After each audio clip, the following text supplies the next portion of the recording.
before we react, check this video out.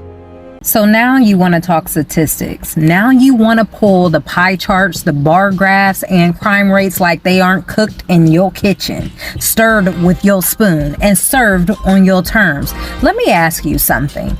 How convenient is it to claim that black people commit the most crimes when you're the one who designed the crime scene? Now I get it. You were raised on a steady diet of cops and robbers where the black man was always the villain and then the white man had the badge and was always the hero. You were actually spoon-fed on propaganda through school books, news feeds, and Netflix narrative. So let me walk you like a dog on this very slowly.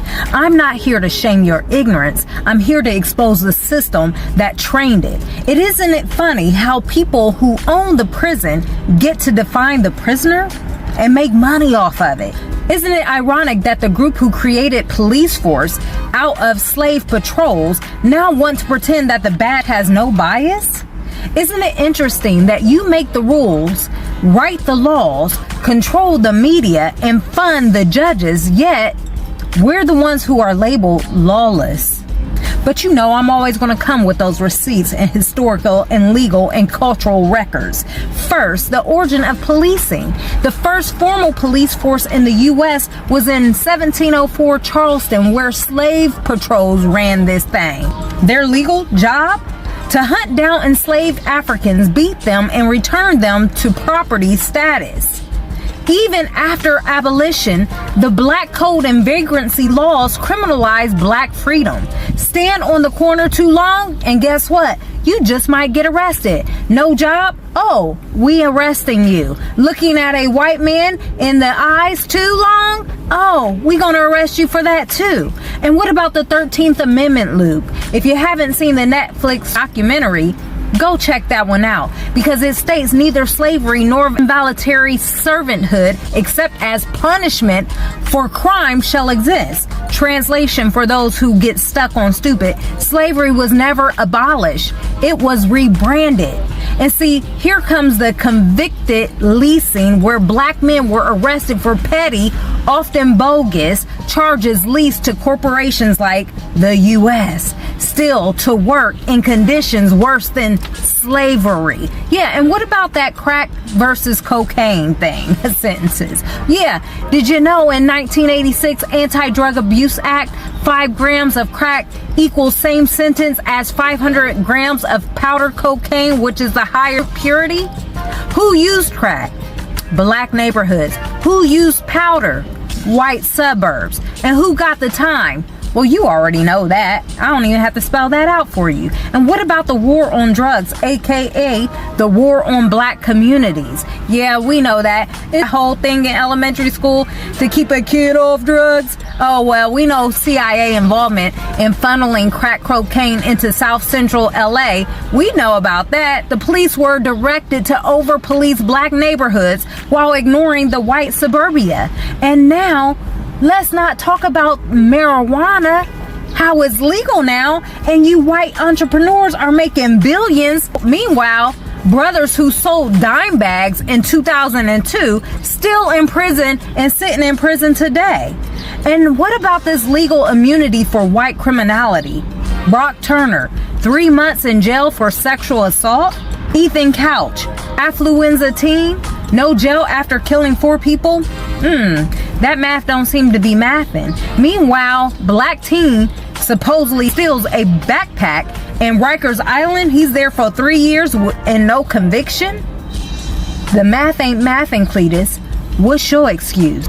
But let's talk about this psychological warfare. Let's talk about how America actually scripted its racism, not just into law, but into entertainment. Yeah, you remember The Birth of Nations, 1915, a silent film that glorified the KKK as heroes and depicted black men as rapists and beasts chasing this innocent white woman? The villain, a fictional black predator. The saviors, of course, white robe terrorists. It was screened at the White House under President Woodrow Wilson, who called it history's written with lightning. The film didn't just entertain you, it revived the Klan, justified lynchings, and rewrote the psychology of racism with moving pictures.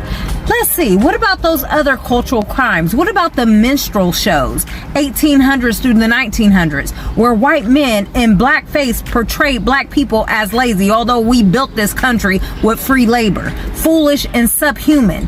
The original branding campaign of dehumanization. What about Amos and Andy in 1951? The stereotypical portrayal of a black incompetence aired across America like Comedy Hour for white supremacists. And what about Mandingo in 1975? Black men reduced to sexual monsters and gladiators, fetished, feared, and never human.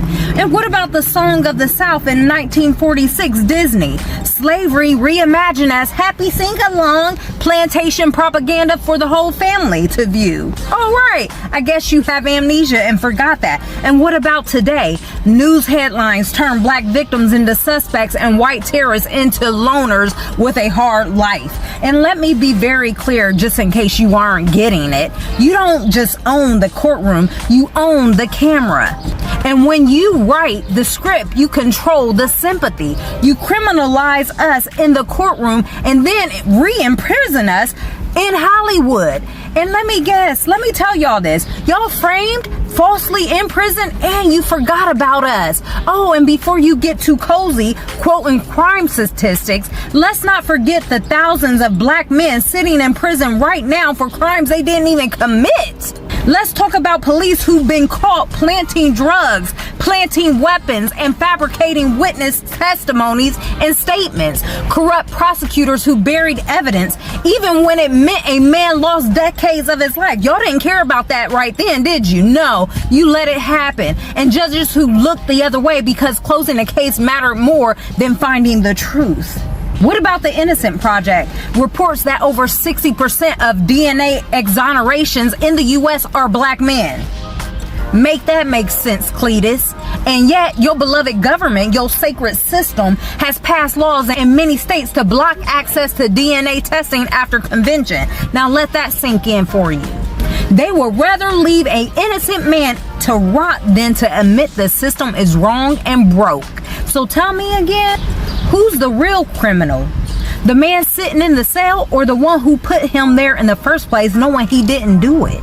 But here's the irony. Here's the hypocrisy. You claim that we're more violent, yet the most genocidal people in history built colonial empires on blood. You say we're the criminals, yet Wall Street was built by stolen black labor and still robs working people legally. You blame black on black crime, but never talk about white on white war, which led to 2 world wars and millions dead. You act like statistics aren't skewed, but you wrote the test. You gave no pencils and still said we failed. But I'm not going to stop there. I want to reframe this identity from victim to victor. See, let's be clear. We're not criminals. No, we aren't. We are survivors of century-long psychological, economical, and legal assault. And our communities have been under siege, not because we're broken, but because we're powerful. Because we reflect the image of the Most High, baby. And that terrifies you more than any statistic could ever do. And I already know your comment, but I didn't own the slaves. Maybe not. But the system you benefit from did and still does. And if you stay silent while it continues, you're not innocent, you're compliant, baby. Oh, and I hear you. You claim you just quoting facts. No, you're quoting filtered data, curated by the same system that put the boots on our neck and then ask why we can't breathe. So next time you throw around crime statistics like it's confetti, ask yourself this. If you own the courtroom, write the laws, train the cops, and fund the prisons, who's really guilty? You don't get to build a box, place us inside it, and then act surprised when we fight to get out. We're not the criminals. We are the case file. We are the evidence. We are the testimony of the survival. And trust this, baby, truth is on record. Now that we broke it down, react and comment on what you saw.